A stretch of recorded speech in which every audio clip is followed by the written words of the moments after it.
Welcome to A Thousand Suns Academy.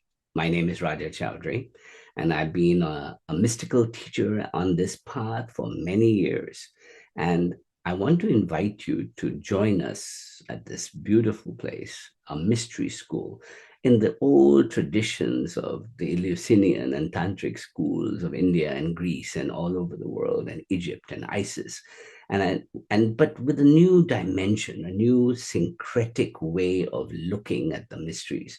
We look at it through not only the lens of ancient practices like Tantra and Kriya and Trika, but we also look at it through the lens of neuroscience and alchemy and the whole traditions that are being affected by extended technologies in the post-human condition and AI. So come and join us on this wonderful adventure in A Thousand Suns.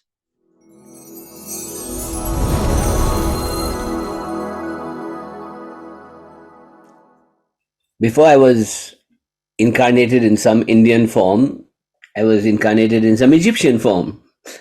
And then before that in some West African form. And then before that, so I'm essentially African by nature. And my personality, my biology, my being, genetic pool Indian, spiritual pool definitely African.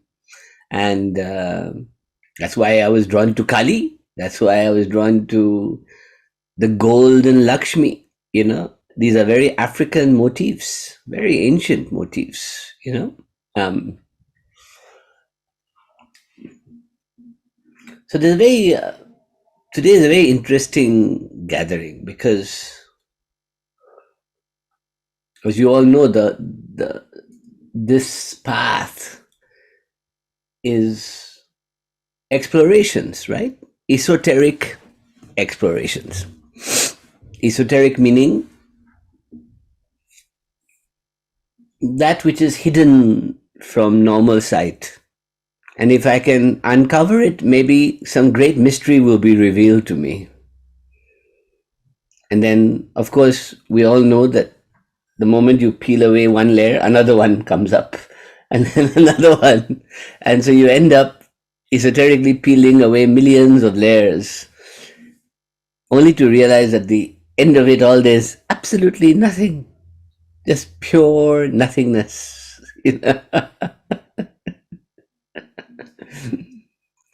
So let's use this time on the path. First of all, you should be here because you have gotten past the old stories you were telling, or you're beginning to get past them. And you are writing new stories of your own life, and this is your little club to join, to kind of like a writer's guild, like we're going to write new stories. So let's get together every once in a while and just meet and write new stories, Number one, if you think you're here to learn Sri Vidya and other things, master code, go somewhere else, right? Off you go. We're here to explore consciousness. We're here to even let go of any beliefs like that, of Tantra, of Trika, of Kali. Just let go. Just let go. And I think that the more willing you are to let go, the more this becomes a real mystery school for you, And I want you to see it in that way, that this path in particular is our mystery school, And if we want to understand mystery schools, the greatest mystery school ever was the cult of Isis, right? Greatest. We're talking minimum 2500 BC written documentation of rituals and practices, right? 2500 BC, 2500 BC. And it is the only cult that survived Egypt, survived Greece, survived Rome, survived Templars, survived Masons, survived Rosicrucians, survived Blavatsky, survived, Golden Dawn, survived, and it's still going. It's still going. It's the only one. Some of the other ones, like the cult of Shri from India, has become religion, right? Lakshmi, goddess, gods. It's a religion. Millions of people do it day in, day out, not knowing what they're doing. But it's also a mystery school. The path of Kali, same thing. The path of the Black Madonna, the path of Mary Magdalene, the path of Mary. All these are mystery schools. Yes? I want to teach you a chant. The actual name of Isis is Isit. They couldn't say the E vowel, so it became Isit, Ist, right? There was no vowels in the Greek, in the original Egyptian sounds. The Greeks then made it Isit, and then the Romans made it Isis, and that's how it became Isis, right? We now know it as Isis, right? It's is, right? Actually, is.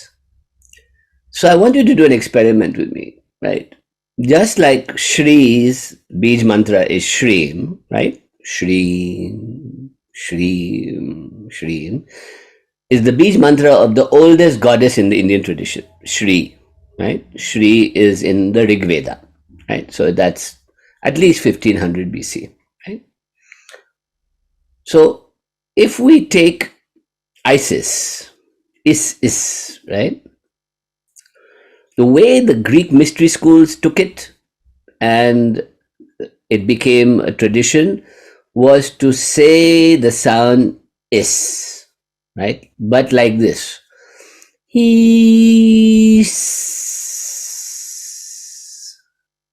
Try it.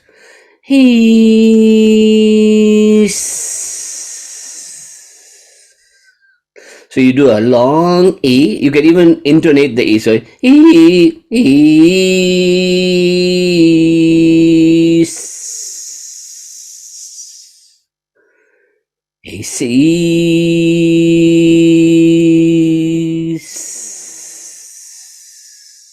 So just like you're doing Hreem and Shreem, as you are chanting E, imagine a beautiful, your like wings are spreading and you're flying into the sky and something descending into you.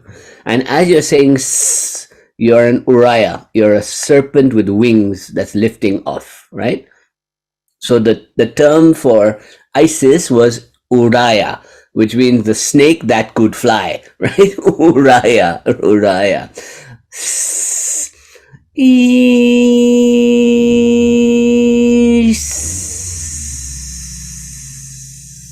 Now close your eyes and see how it feels inside.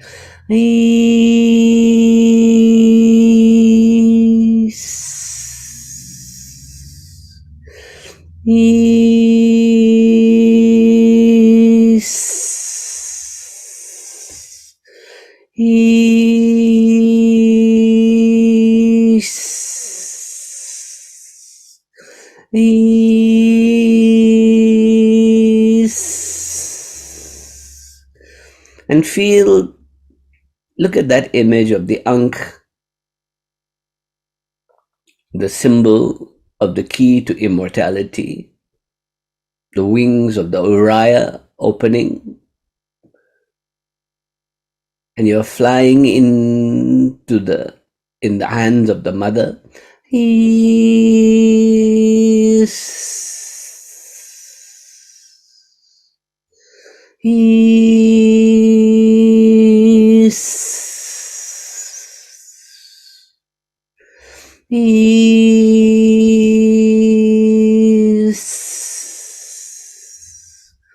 So tell me,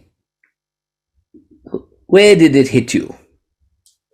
What did that sound make you feel like? So just imagine what it must have been like in these mystery schools, from mountains of the Himalayas to shamans to the most organized group were in Egypt, right? We see some of it in Mesopotamia, in Babylon, in what Sumeria it was called back then, right? In Sumer. But we don't see this kind of organized mysticism like we saw in Egypt. This was a very ancient. So that means that if it was already established as a mystery school by 2500 BC, imagine how much older it was. Does that even begin to capture your imagination a little bit? How ancient were these people? Even they said that they received it from the 9 gods of Heliopolis that came thousands of years before them, right? In fact, the city where it all happened is called Heliopolis, which is just on the suburbs of Cairo right now, right? On the opposite side of the Nile from the pyramids of Giza. And you'll see why. It's a very interesting story, right? But this Heliopolis, there's a reason why theirs is the only architectural still standing from that time, right? Apart from a few beautiful towns and in Indus Valley and some leftover desert towns in Mesopotamia, very few left, right? The Egyptian ones are all there to see. 2500 BC, still standing, right? This was some seriously obsessed culture of as above, so below, right? We're going to look at that in a second, right? So I want you to now just come with me. I'm going to take you on a little intellectual journey, right? The last ice age ended around 11,700 BC, okay?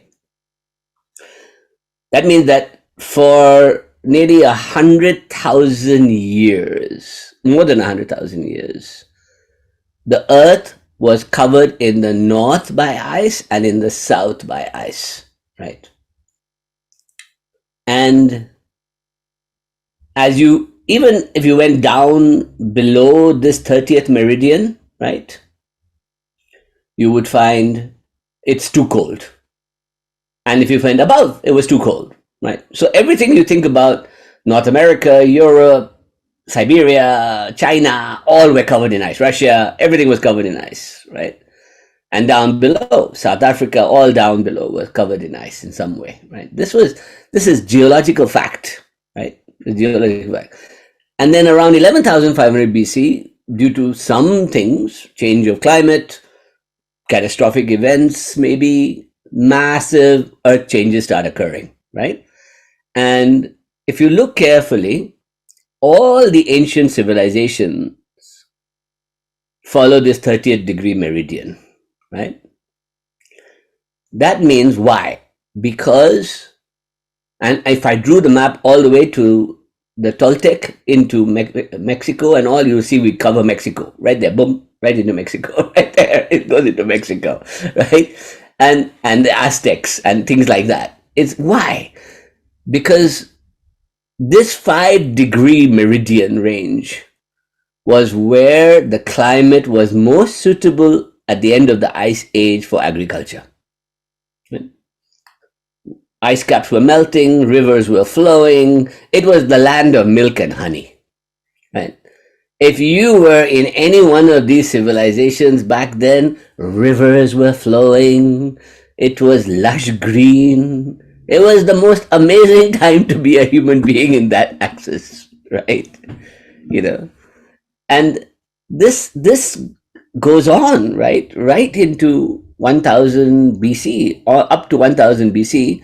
And then something happens around 1500 BC. We don't know quite what, but massive droughts and famines occur, right?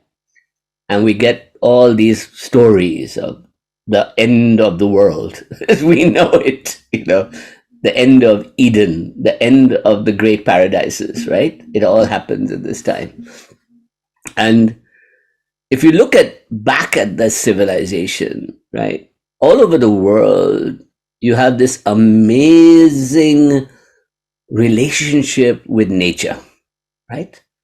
The mother as nurturing, the mother as love, the mother as agriculture, the mother as giving, the mother as fertility, the mother as the lunar cycles, the mother, this right across the world, right? This is 30,000 BC, Venus of Willendorf. That means just at the end, beginning, the Ice Age was beginning to go, right? To Bagor, India in 9,000 BC, in the middle of India, Katal Hayuk, in Turkey, Mamara goddess in Egypt, Indus Valley, 2500 BC, and then Isis, begins to come, right? And then if you look at after that period, we get cults of agriculture right across the world, right? So we get Isis, we get Shri in India, we get Ishtar in Sumeria, we get Demeter in Greece, we get Venus, Aphrodite in the Roman period, we get Mary later, and this keeps, and Guanyin in the Chinese philosophies comes later, right? This kind of wave after wave of mother as compassion, mother as nurture, mother as earth. I just want to show you a couple of maps. By 600 BC, right? The greatest empire on earth was Persian. Look at this. From India all the way to Europe, Macedonia was Persian, right? The motherland was here, Persepolis, right? Right there. And the philosophy that drove this great empire was Zoroastrianism, Zarathustra, right? His teachings. Why am I showing you this? Important. Zarathustra was the inventor of monotheism, of one God. He was the inventor. It wasn't Judaism. It wasn't Argonauten in Egypt. It wasn't them. This guy's philosophy gave us monotheism that affected Judaism, that affected Christianity, that affected Islam, that became what we know of, Zoroaster, right? But the Zoroaster that was the original founder of monotheism said that the world was divided into two, right? Duality.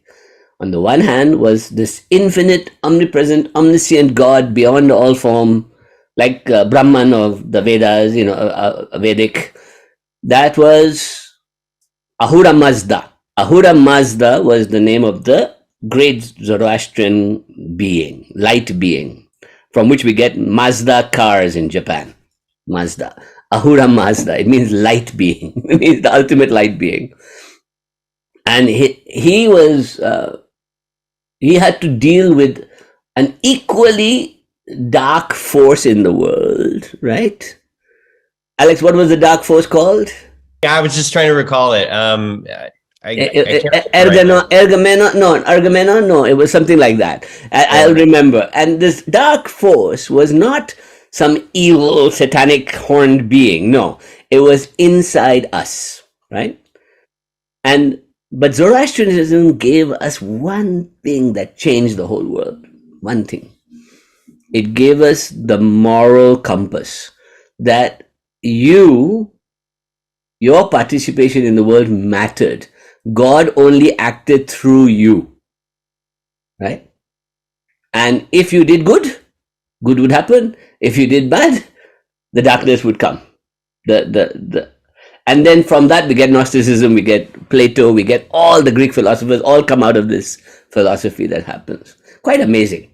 If you ever get a chance, you should study the history of Zoroastrianism, because it is, the world spoke Persian for about 1,000 years, right?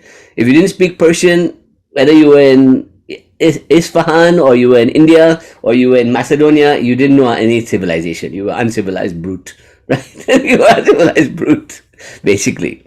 The next stage of a young man in Macedonia, right, gets up and says, I'm going to conquer Persia. And his teacher was Aristotle. And his teacher was Plato. And his teacher was Socrates. And his teachers were the Pythagoreans and all those people before them, whose teachers were also Zoroastrians. Okay, so it all goes on like that. But this guy, right, one guy comes and kicks ass, right? And he was called Alexander, right? And he conquered the whole of the Persian Empire, but not only that, he took over the whole world. Right? But he had no philosophical plan. The Persians had a plan. This guy had no plan. This guy had no plan. And so he divided it up into many, many Greek empires. So if you went to Egypt, it was ruled by a Greek family called the Ptolemies, who gave us Cleopatra. If you went to India, it was ruled by Afghanistan and the people, Scythians up there. If you were anywhere, there was this was called the Hellenistic civilization. That means Greeks, rulers all over the world, and Greek became the language of everything, philosophy. So that is why the first Bible written by the Christians was in Greek, because everybody spoke Greek. It was like English during the colonial British Empire, right? If you didn't speak English, you couldn't go to New York, like Vivekananda did. You had to know English. You had to know Greek. If you knew Greek and Persian, you were, oh my God, you were elite intellectual class. You were like the elite of the time, right? And Egypt was dominated by this theory. So Isis comes into that. And then the Romans come and kick everybody's ass. And they take over the whole of Europe, from England all the way to Persia. They take over everything, right? The Romans. And the Romans were driven by one man, primarily built the entire empire. His name was Marcus Aurelius. And he gave us Stoicism, what we know of as Stoicism. So if you look at the charts, you should read a book called The Meditations of Marcus Aurelius, one of the most profound books on statecraft and philosophy and how to live life balanced in a samatha way, that accepts all your pain and problems, right? Now, underneath all this, right, there's this wonderful quote from Heraclitus in the Roman period, that nature loves to hide, right? Everybody understand that? Nature loves to hide. Isn't that beautiful? Think about it for a second, right? Let's come back to that. We're facing it right now, right? Nature is trying to tell us, the planet, each other, love, but it's having to do it in a hidden way. It's having to do it always from inside, from secrecy, from places of just it, because the human ego is such a stupid ego that he wants to conquer the world and just run everything and drive it all to the ground. So nature, the goddess, is perpetually in hiding. Does that make sense? Trying to whisper to us, hello, hello, look. You can wake up now. You can do something interesting now. Wake up, wake up. This is nature, right? Come on, you tell me you haven't been experiencing that by coming to Shakti. That the world just doesn't get it. Nature is talking to us, and it's talking to us from the plants. It's talking to us from our stomach. It's talking to us from our brains. It's talking to us from other people, from the children, from the suffering of poverty. It's talking to us all the time. It's hidden in there. But no, we'll be all right. Conquer a few more countries, drop a few more bombs on Kiev and see what happens. Build a few more nuclear weapons. Yeah. The Alexander gene and the Zoroastrian gene has not stopped. One of the greatest philosophers of the last 120 years was Nietzsche, right? You all heard of Nietzsche, right? And Nietzsche wrote a book called Thus Spake Zarathustra. He didn't want to revive Zoroastrianism. He said that Zoroastrianism fucked up the whole world and gave us all the masculine, godlike, this is all your kingdom, do what you like with it. Zoroastrianism started well. You are the custodians of nature. You are the keepers of this beautiful planet. Look after it, love it, cherish it. And the Greeks said, fuck it. And then the Romans went even further and said, fuck it even more, And by the time we came along, hallelujah. It's like, we are the children of the Greeks and the Romans and the Zoroastrians, right? And so nature has always had this struggle. Isn't that fascinating? You go to India today, the sacred feminine is a projection. Women are treated like shit. How do you have a culture that worships women but treats women like shit? Hello? You know, poor Natashas of the world have to form Shakti movements just to get it going. You know, in India, till today, forget Afghanistan, forget Pakistan, women are second-class citizens. You know, what is it? Deepa, one of our Shakti says, she wrote a book called Chup, right? Chup. Chup means be quiet. From childhood, girls are told in India, chup. Don't speak too loud. Don't say too much. Don't express yourself too easily. Don't do this. Don't do that. Society. The mothers are teaching this to the daughters. Where is Isis going to come from? And that's happening. Where is Shakti going to come from? You see why I'm so fucking angry all the time, right? No, I'm not angry, but you know what I mean. Right? You all should read this book by Deepa, Chup, C-H-U-P, if you get a chance. It's on Amazon. It's brilliant. It's all about why women are psychologically programmed to shut up in this world. We always hear this argument in modern civilization that if women ran the world, we'd have none of these problems, right? So what is it that stops women from running the world? Chup. Be quiet. Know your place. You're supposed to do that. Now just imagine Isis was the same situation, right? 2500 BC. Fascinating, no? Have we come a long way? I don't know. Little better. I don't know. Let's keep going for a second, then we come back to it. So every society, in order to protect these kind of traditions, had to develop what is called esoteric ways of dealing with it, right? Secret ways. So exoteric were the religions of the rulers, religions of the people, you know. Be a good Christian, be a good, Mithra, be a good Saul, be a good, Osiris, be a good whatever, right? You were meant to follow the tradition, right? And then inside it were these secret mysteries called the esoteric mysteries, right? And esoteric mysteries, by and large, in fact, all of them, were sacred feminine cults.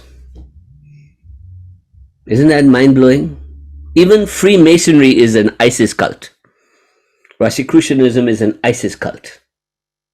Right? All mother goddess cults. Right? Oh, I'll tell you what the biggest cult of Isis right now is. Do you know which one it is? Who can guess? Anybody have an idea what the biggest cult of Isis is? Alex, anybody? Science. Shh. Science is a cult of Isis.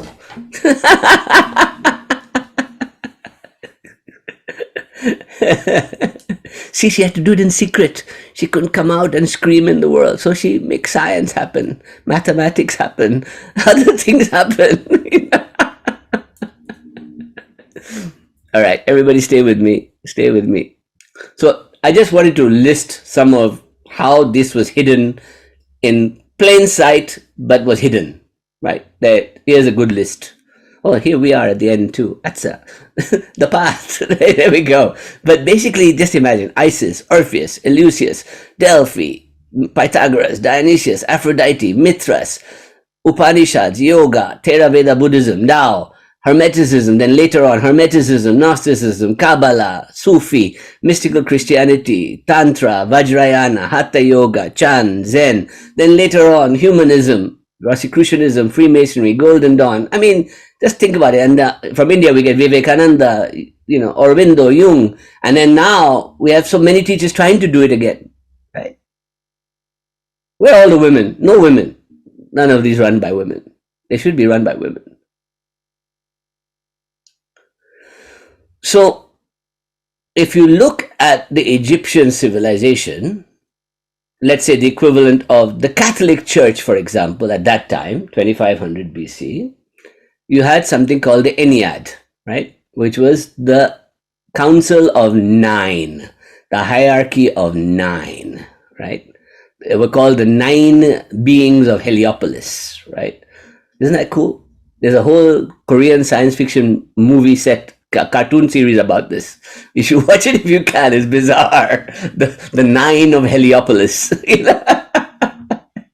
And everything comes out of, so let me, before we go there,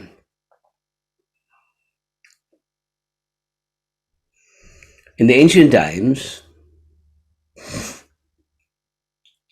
life was mythic. Does that make sense? Everything was symbolic. Oh my God, that moon is in that star cluster, that's the time to plant the crops. This is happening in this star cluster, this is the time to do this. This is the time to have a baby. This is the time to change your warriors. This is the time to initiate a king. These were all done as above, so below, right? That means people lived completely mythical lives. Today we live analytical, psychological lives, right? Back then, everything was about my role in the order of the grand stars above, me at this plane, and the earth below. Somehow. And that's why you had the priest classes, you had the religions, you had the cults, you had all these things, right? Same everywhere in the world, right? So just think of it. Everything came out of the primeval water. The creator god was called Atum. Then Shu was air, and moisture had to create everything. And then from that came earth and sky, and earth and sky gave us the first beings, Osiris and Isis. And Osiris and Isis were actually considered brother and sister, but they were married and they loved each other. And they had a child called Horus. But they had, Geb and Nut had a very evil son called Set, right? And Set didn't like these two. So he killed his own brother. Okay? Wonderful, isn't it? Cain and Abel. Think of where Cain and Abel comes from. It comes from this, right? Think of where Krishna comes from this, right? This idea. So what does she do? Isis takes Horus, or Osiris is killed and cut into 14 different pieces and spread all over Egypt and hidden by Set. Horrible man.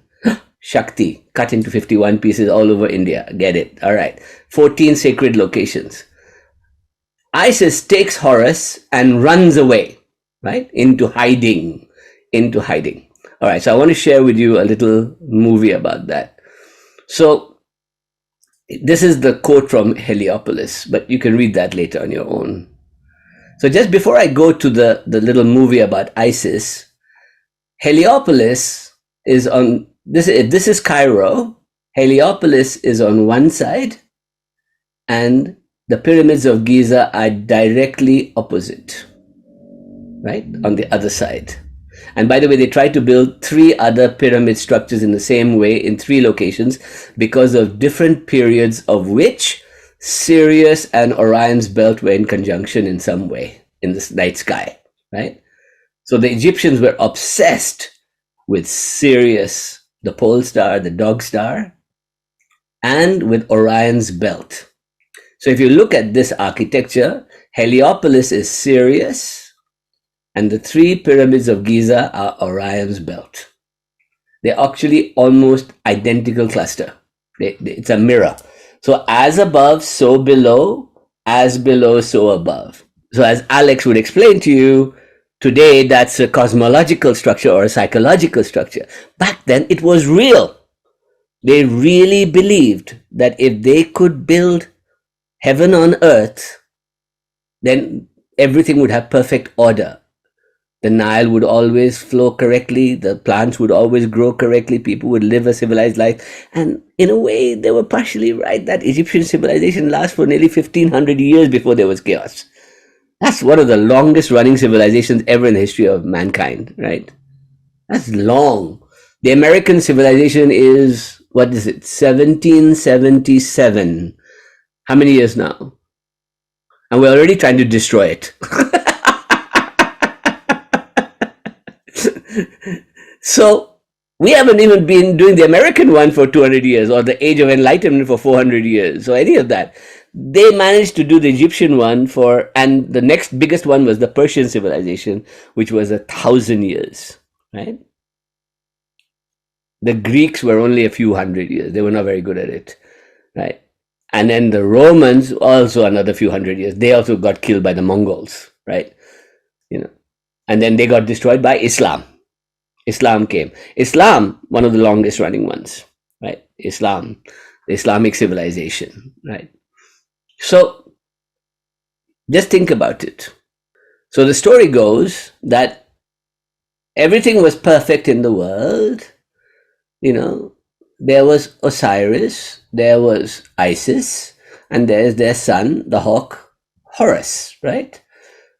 Now, Set kills this poor fellow, cuts him into pieces, and I want you to watch this little video, okay? Are you ready? Watch this. Isis goes into hiding, and she's protected by the 9 scorpions. It's a lovely story. Just watch this story.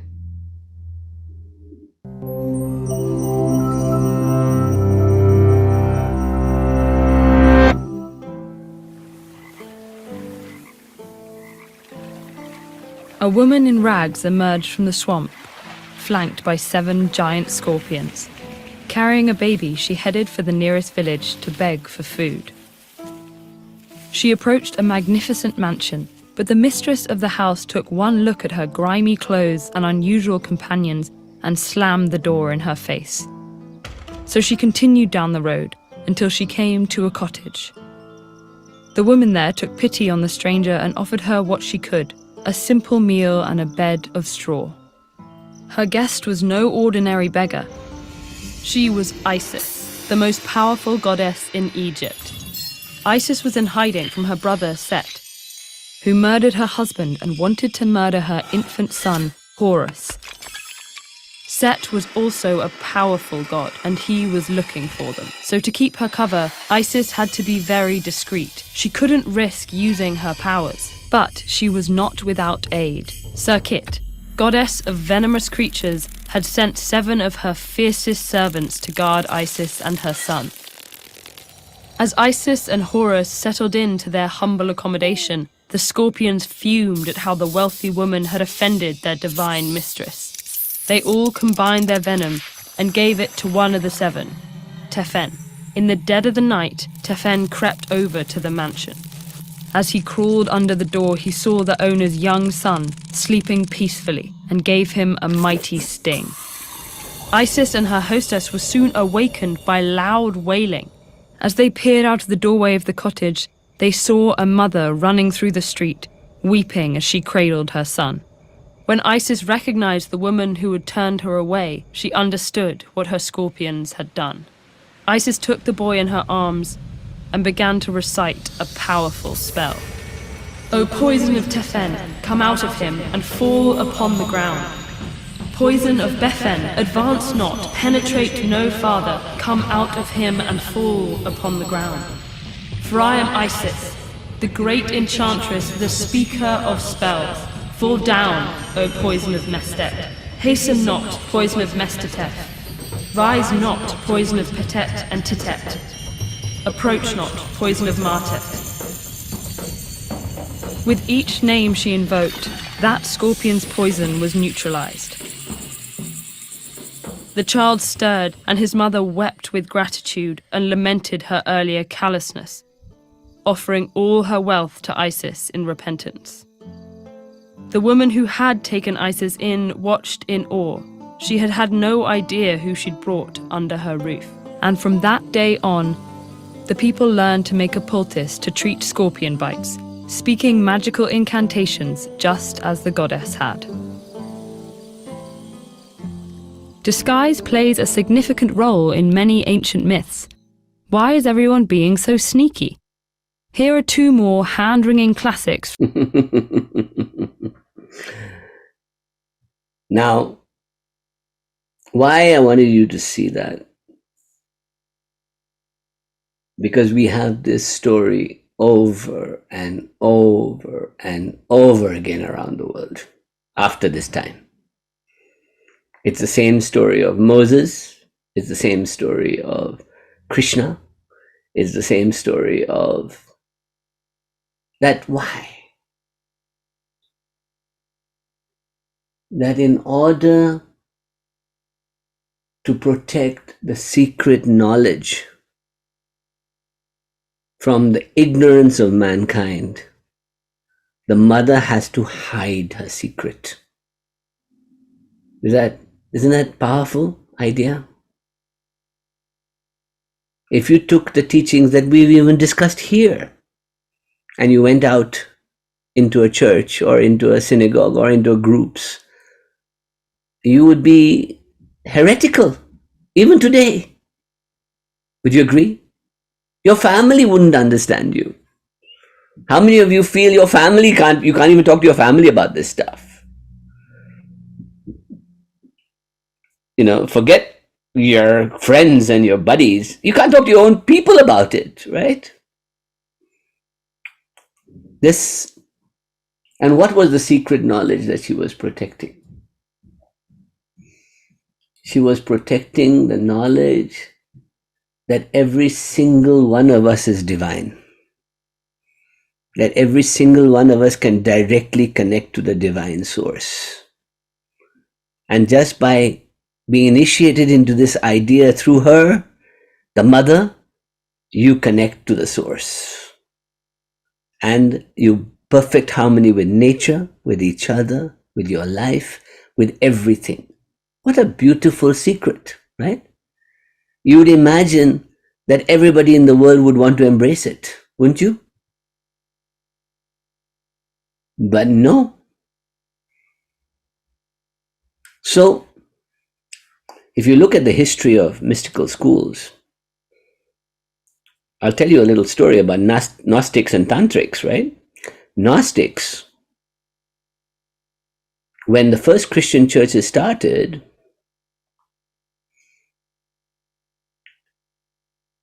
they would meet in secret, right? They would meet together because they could be killed in Roman Empire at that time, or they would be, harassed, but they were growing. And even people who were not Christian were talking about these things. Gnostics were the ones who would go into these congregations secretly and whisper to people, hey, you want to know the truth? Come and talk to me. Come, I'll share the wisdom with you if you're ready, if you want to hear the truth, right? Don't you feel like that? That somebody comes to you and says, why are you glowing like that? And you say, well, come, I'll tell you about this meditation we do, or this way we work, or this breathing I do, or this mantras we chant. And it'll change your life. But I can't tell you, it's not part of your church. But you can come and talk to me anytime you want, right? It was like that then too. The Gnostics had to do that. And the same with the Tantrics. The Tantrics were attacked by the Brahmins all the time because they wanted to give people mantras so that they could connect directly themselves to the divine. And the Brahmins didn't want it to happen, right? I don't think things have changed that much, have they?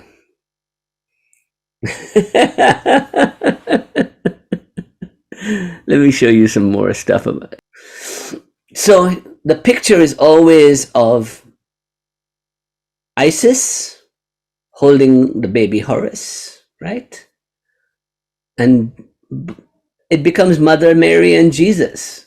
It becomes all kinds of images in the ancient world. Or she is the darling, devoted partner to her brother, who is a twin, Osiris. So the male, female have to be balanced, right? That's the metaphor here. And if you keep going on this idea,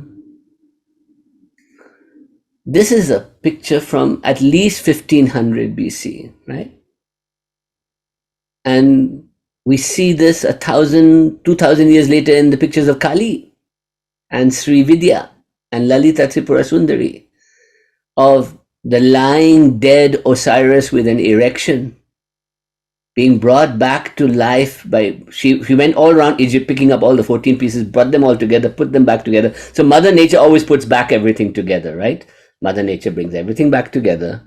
And then she creates desire, and he has an erection. She rides him with sex, and they have a union, and Horus comes out of that union. It is this, you could just take and put Shiva under there and Srividya, Lalita on top. It doesn't matter. Right? This story has been around for a long time. And this was always considered that when the pharaoh died, he had to be put in a sarcophagus so that Isis could revitalize and awaken him into the other dimension of being, right? Into the duat. So just think of it. This idea of the dead pharaoh, of dead Osiris, became the symbol for Egyptian pharaoh of sarcophaguses that came. And that's why they did the whole sarcophagus thing. So let me just explain a couple of things to you, right? So we know, for example, that Durga has 10 weapons, and Lakshmi has 2 lotuses, and elephants, and beautiful flowing water, and sits on a lotus. These are all the symbols of the Indian version of this, right? Of Shri. In the Egyptian version, Isis was the mother of everything, the mother of the throne, the mother of Ra, the sun, the mother of everything was this mother, right? So when she was worshipped, it was very much symbolically, these were the symbols I want to share with you. She carries something called a sistrum, which is like a rattle, right? And in Egyptian, they used to call it a shish, shish, shish, shish, because that's what it sounded like. It was like, and you can still hear it in many ancient rituals, shamanic rituals. It's that shegure, or in Africa they call it the shegure. In Yoruba culture, if you go to Kadombi culture in Haiti or Brazil, where they still worship Isis, they do the shegure. They shake it. They shake this calabash with the, and that drives away all the evil spirits and awakens your Kundalini, or whatever the equivalent is, right? Exactly. By shaking the shegure, you get that, right? She has a star sometimes on top of her head, which means that she is the goddess that controls Sirius, the pole star, the dog star. Sopdet Sotis. These are the terms you use to describe her in power. She has 2 horns of a cow and a sun on her head, right? Red sun and a cow, which are Hathor and Ra. Hathor is the mother goddess of all agriculture, so the horns represent that, and Re or Ra represents the sun, the solar deity that gives us life. She is the throne, her name Isis means throne. So she is the kingdom of Egypt. She is the mother of Egypt, right? She has an ankh, that beautiful symbol, which is the sign of immortality. She can bring people back to life. She is the miracle worker like Jesus was, who can bring things back to life, right, with an ankh. She has an outfit that wears a knot on it, which is called the tiet. And the knot is considered the way to keep you bound to your earth plane and keep you still able to travel into spiritual realms. It's a magical tool for magical flying. So it's, you stay grounded in the earth plane with the and then you fly with the sound of and then she is the full moon. Guess what? She is Lakshmi. She is the full moon, right? She is basically Osiris, the full moon, this whole idea of the lunar cycle, the full. And by the way, the day of Isis worship, even today in ritual, but in ancient times was always the full moon, right? Just like Lakshmi, same principle. So you want to enjoy Isis, you go on the full moon and you do the ritual, right? On the full moon, right?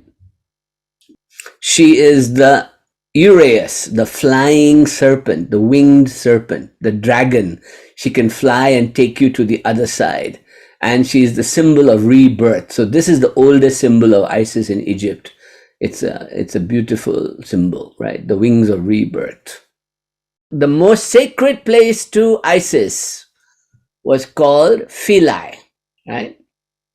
worship of Isis began at least 1000 BC, but the temple was built in 660 BC, right? The temple in Philae, which is way down near the Sudanese border, right here, right down there. Okay, so if we look at it, that means that if you look at the ancient pictures, these are the pictures and their writings on the walls, these hymns to Isis. You know, when we think of Greek sculptures and Egyptian sculptures, we always see these brown stone or white, beautiful things. During that time, they were painted most beautifully and gaudily and dressed up and put clothing on them. In fact, all the Greek sculptures that you see, David and everybody, was dressed up like nobody's business and made beautiful, right? Nobody had white sculptures back then.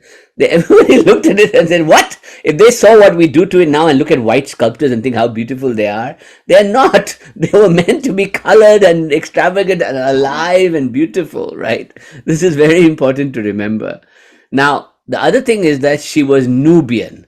So all the transcripts show that she would probably have looked like this, like the Queen of Sheba later on. You know, you can even see from the sculptures, it's very African features. It's very similar to this idea of a beautiful black goddess, right? And ease changes when you think like that, right? Ease. And all the rituals were basically, here's a picture for you, okay?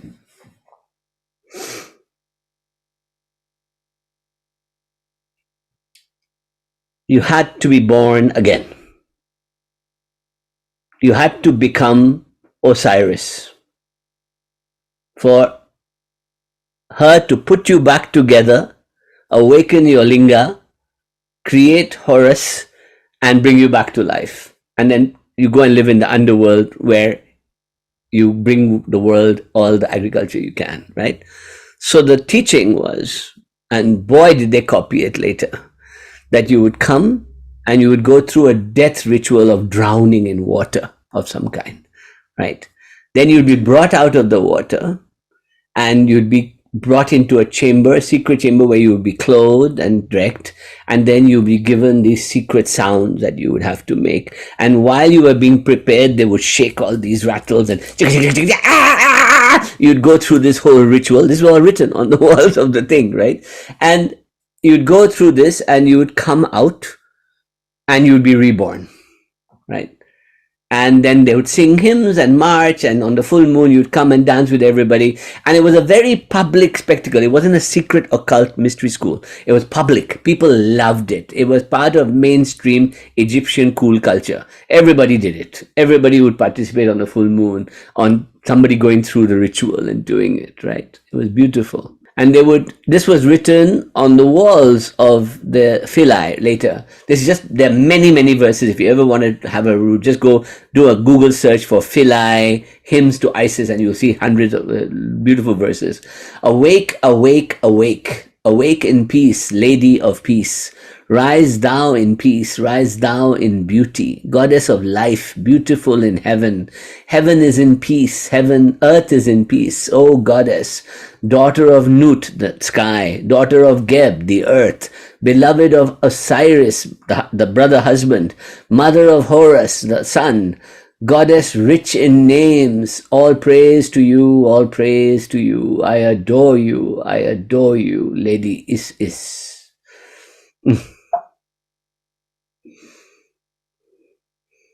There are other versions of it. Here's another one, but they're basically the same idea, right? And one of the things that I want to share with you is that I want you to just sit for a second and listen to this meditation. You can chant along with it. This was revived by Greeks and then Romans, and then this is Egyptian as well. And you're going to chant this sound, Dua Aset Nebet Ankh, right? In this way, right? Dua Aset. Aset is Isis, Nebet, daughter, and of night of Nut, and Ankh, immortality, right? So I praise you, Isis, daughter of, bring me immortality, bring immortal life to all me and my family. This is the whole idea. So listen to this and chant along with it if you can.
So you can imagine the rituals would involve the chanting of these beautiful verses in this way, right? In fragrance-filled, incense-filled giant halls, you would go through these rituals of water, earth, water, into fire. It's all the elemental processes were part of it. You would go through, and by the end of it, you were Uriah, so you could fly into the heavens with her, right? I mean, just, you can see what a profound mystical process it was that one really wants to bring back to life in a way, right? There's a magic to it, this cult of Isis, that, the more I explore it now, the more I find myself very drawn to the Golden Dawn and the work of Thelema and all, try to revive it, and I just wanted to share with you that around the same time in India, the first time a goddess spoke in the Rig Veda, only once did the goddess speak, she said this, right? Very similar to Isis, right? I mean, just think about it. I move through the deities of storm and light and through the deities of, what is it? I can't read it, sorry. Of the heavens, through all the deities, I uphold the lords of day and night, the sovereign of the atmosphere, the god of fire, the benevolent of celestial guardians. I bear the nectar of immortality. I support the creator of living beings, the protector of the universe. Just look at this, right? It's just unbelievable that nature is declaring her power to us. So in the Rig Veda, which is written by 7 men, 1 woman has a voice. That's it. 1 verse. That's all she gets. 1 verse of the woman, right?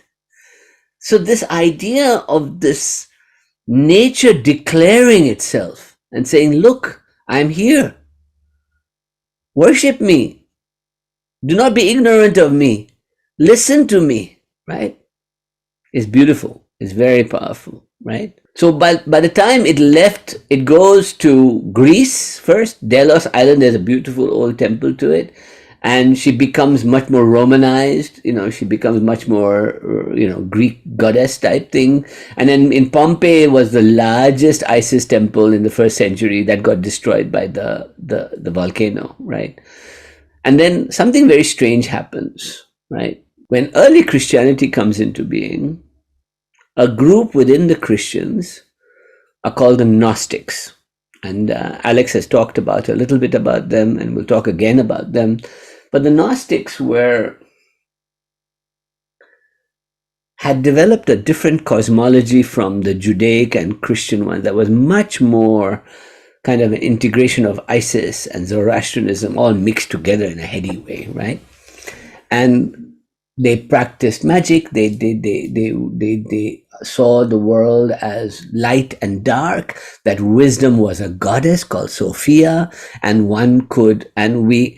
we were children of Sophia, but Sophia also had created a dark child called the demiurge that was going to try and sabotage everything we tried to do and convince us that it was God, So they declared that Yahweh, the God of Israel, was the demiurge, was the dark force, right? It wasn't Satan. And so there was this great movement to bring light into the world, that we were all beings of light. And it was a part of Christianity for a long while. And they embraced the sacred feminine in a big way. So they had two major gospels. One was called Thunder, and the other was called the Gospel of Mary Magdalene. These were very famous. Then the most famous of all the Gospels of the Gnostics was called the Gospel of Thomas, which is worth reading if you get a chance, Gospel of Thomas. In fact, I'm working with Elaine Pagels right now on developing a film around that. So it'll be a wild thing if I can do it right, And what I wanted to share with you is that this is what the early Gnostics looked like. They look like me and you. Look, it's Stefan. No.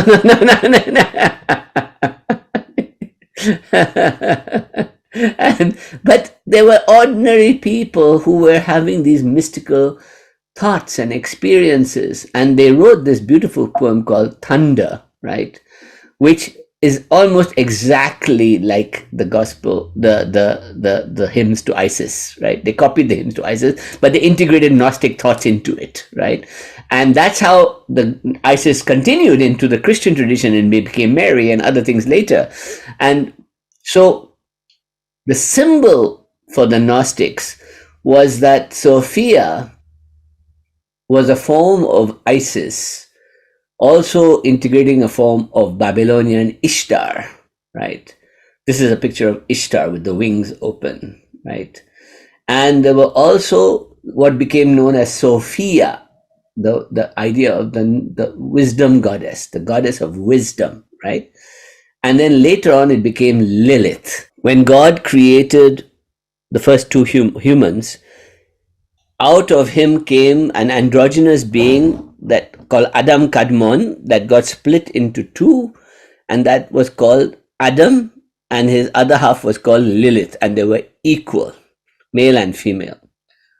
This is in the Zohar, the later Jewish traditions. It came from Gnosticism, and when that split occurred, right, both were equal. Male and female energy were equal.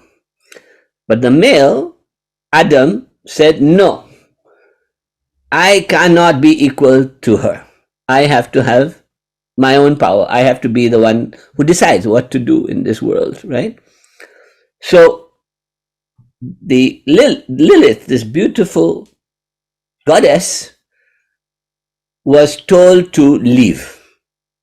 And she went running to God to say, what are you doing to me? Why are you doing this to me? And he said, no, that the world needs this energy of Adam, right? And I will give him a sub-being from his rib that will become his consort. You will be the protector. At first, it was meant to be the protector of all children and of earth and of everything, all the beautiful things. And you will always be equal. You will be the keeper of knowledge. You will be Sophia, this idea of Sophia, right? But by the time the Judaic churches and all got done with her, she was the demoness who ate children. So later on, Lilith becomes the eater of children and the causer of all diseases and all the problems. But Lilith was always God's first chosen one, just like Sophia was, and closest to God, most like God, the creative urge in the world, right? We'll do another talk on Lilith. Maybe Alex can take up Lilith one day. That'll be a good one to take up, right? But the idea of Lilith gave rise to this poem called The Thunder, right? It was a beautiful poem, and I just want to read you a couple of verses from it. Nothing major, right?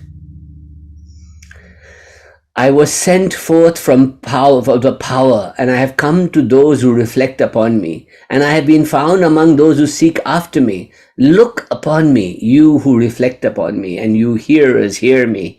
You who are waiting for me, take me to yourselves, and do not banish me from your sight.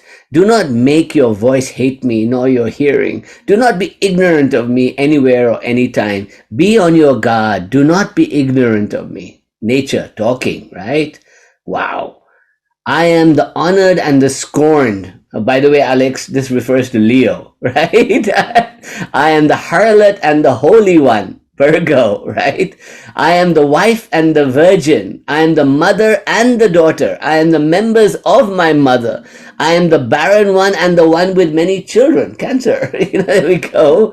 I am she whose marriage is multiple and I have not taken a husband. I am the midwife and she who does not give birth. I am the comforting of my labor pains. I mean, I am everything to every woman and every being. And this, over time, in medieval times and later on, becomes the image of Isis as the mother becoming Mother Mary. And by the way, one of the earliest symbols to Isis is the worship of 12 stars around her head, which represent the stars that form the cluster around the Orion Belt and the Sirius constellations, right? And if you look at the later paintings of Mother Mary, they always have 12 stars around her head. Always the 12 stars, which become the 12 tribes of Israel, which become the 12 parts of the zodiac, and the 12 we keep going from there, right? Later on, the Templars, the Rosicrucians, the Freemasons, science all take up this idea of nature revealing itself to us through everything, right? You can see why science has come out of this, that nature will teach us. So one of the biggest principles that led to the formation of nature, of science, was a principle called deism. George Washington was a deist, right? Benjamin Franklin was probably a deist. All the early founding fathers were more or less deists, right? Because they were all Freemasons as well. And deism says that God created the world, the great architect of the universe, but then took a back seat and let us get on with it, right? And everything that happens in the world is by our own moral compass and our free will to choose whether to move towards the light or the dark. We are perpetually in that inner battle going on, right? The idea of deism was a very popular concept in 16th, 17th century America and Britain, right? Because it allowed people to contemplate that everything in the universe was made up of laws, was made up of, mathematics, was made up of concepts that were flowing together to make this all work. This was called deism, right? And I think 7 of the founding fathers were deists, right? And Freemasons, right? Freemasonry is built on deism. The symbol of Freemasonry is G, called the great geomanter, the great architect of the universe, right? So God is not considered to be a participating, judging God, but is the architect of the universe, who made the universe, and then we get on with it. And we fuck it up. What can we do? That's up to us in our moral compass. All the other religions that came out of it come at degrees of that relationship with that all-seeing, all-being being, right? So God is not some big father Zeus in the heavens with a beard judging you. God is everything, the mind of the universe, right? Which is very similar to the Shiva concept, consciousness, pure consciousness, right? Deism, so that's why you can see why deism embraced Isis, why Shaivism embraced Shaktiism, because consciousness cannot participate in the world without an energy being. And that energy being was Isis. And so everything acts through Isis. Does that make sense? Interesting, no? Then Madame Blavatsky wrote a book in 1877 that changed everything again, called Isis Unveiled. And she wrote in it, Isis, not about Isis, the book is not about Isis, it's about her own theories about the underlying universality and of commonality of all philosophical structures of the world, metaphysical, mystical structures of the world.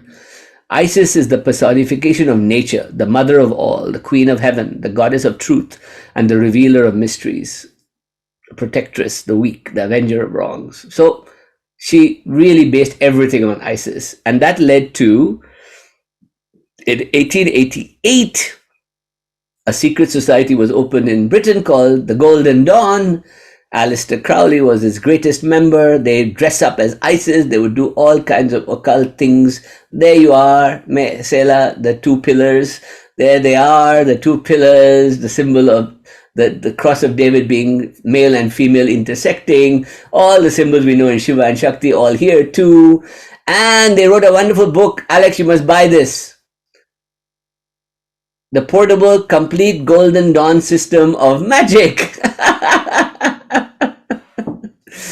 And then another group was formed in France, similar group called the Hermetic Brotherhood of Luxor.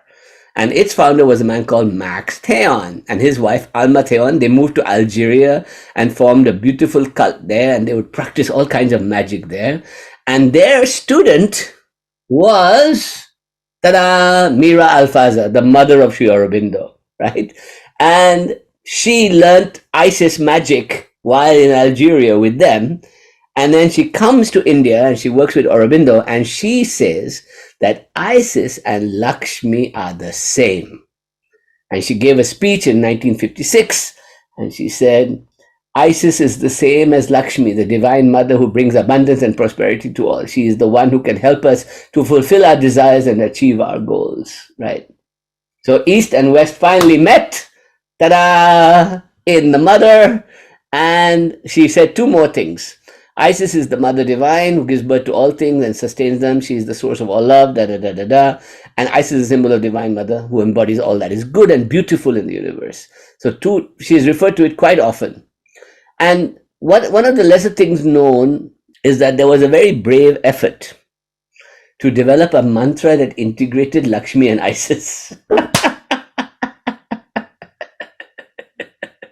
And it was first originally developed in Pondicherry and then later on brought to the West by a man called Philae, Dr. Philae in San Diego down there, right? Crazy guy. I love him. He's a good guy. And do you want me to share the mantra with you? Do you want to learn it?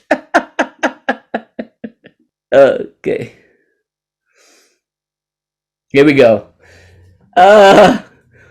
Om Isa Is Lakshmi Namaha. Come on, try it. Om Isa Is Lakshmi Namaha. Om Isa Is Lakshmi Namaha. Om Isa Is Lakshmi Namaha. It works. I've done it for a week. It blew my brain out. But even more powerful than that is just doing that did it for me. I did it all week, and look, my whole third eye just exploded. You know, it was like and I suddenly have wings, and I don't know where they came from. You know, oops, I got all these new wings now. And by the way, all I can do, and Alex is having the same problem, I only dream about Egypt right now. I am living in Egypt in 3000 BC, 2500 BC right now. I'm seeing all these wonderful places I've never been, and I'm seeing them in my visions. You know, and that's not just imagination. Something bizarre is going on, right? So just to let you know that there are 2 Isis temples in America. Okay. One is in San Jose. It's called the Rosicrucian Amorc Temple, right? and it is based on Philae, and you can go there and there's Isis rituals there. I think Alex has been there, he can tell us about it later, right? And the other is in Los Angeles. It's called the Philosophical Research Society of Manly P. Hall. He was a great reviver of the cult of Isis in his book, The Sacred Teachings of All Ages. This is a book worth reading, right? Because he brought it, or he was the first American to bring it all together in a wonderful new way, right? He did what Blavatsky could not do, made it simple and approachable that everybody could understand it. Blavatsky, nobody could understand her at all, right? And then, so the most important modern exemplar was an Egyptian feminist, doctor, psychologist, author who died in 2021, fought every Islamic fundamentalist she could, fought everybody she could. Amazing woman called Nawal El Sadawi. And I would recommend that you all read her book, A Daughter of Isis. It's an autobiography. It's really beautiful. And it shows you what it means to be an active Isis in today's world, right? You know, before ISIS became the Islamic group that we now talk about, right?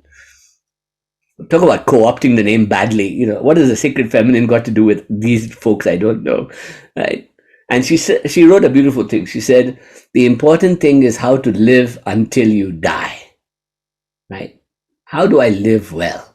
If you are creative, you must be a dissident. My skin is soft, but my heart is cruel, and my bite is deadly. Solidarity between women can be a powerful force of change and can influence future development in ways favorable not only to women, but also to men. Beautiful, isn't it? Yes. But the principle here is that no Osiris can exist and rule without Isis. That means a world that doesn't balance Osiris with Isis cannot be successful, right? If you cannot have the power of the sacred feminine and the masculine consciousness together in union, you cannot have a great civilization. This is the fundamental concept here, right? So before I end, let's just do Is one more time. Are you ready? Let's just do Is. All right.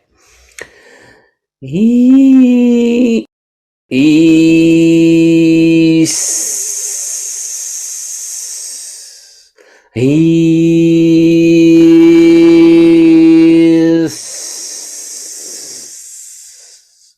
Open your wings and fly.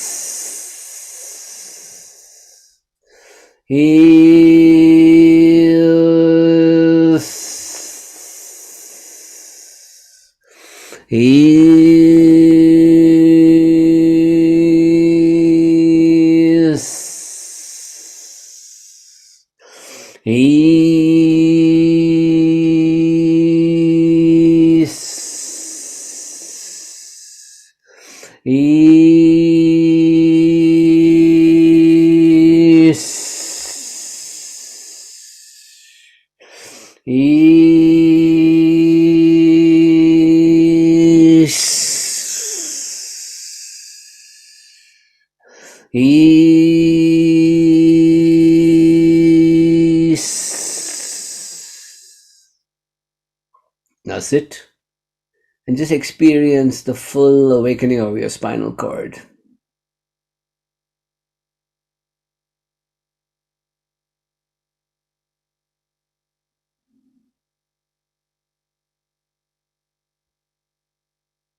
Let the throbbing in your head become an expansive wing everywhere around you. Let the throb become a whole throb in every part of your body. Ease, ease, ease, ease, ease, ease,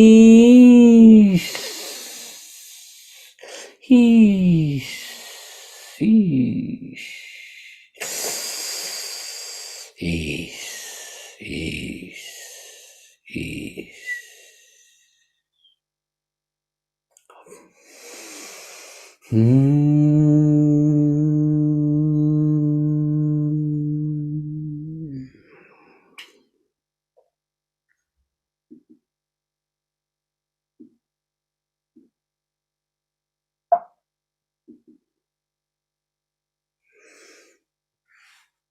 So remember, nature loves to hide. It's everywhere around you. Let it speak to you. Let Isis speak to you. That's the whole, to worship Isis is to let nature speak to you in whatever way she wants. She's going to come. She's going to open the door for you, but you have to open for her to come in. That is the whole teaching of the cult of Isis.